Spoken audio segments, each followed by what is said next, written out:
Ladies and gentlemen, the second speaker on the list is His Majesty Negus Haile Selassie. I call upon the first delegate of Ethiopia. Monsieur le Président, Monsieur le...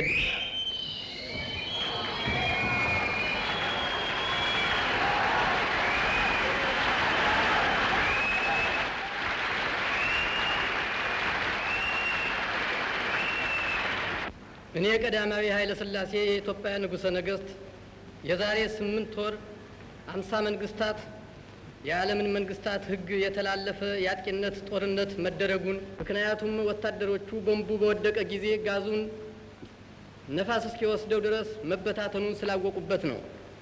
ዘራቸውንም ለማጥፋት አደጋ እየጣለ ወጋቸው።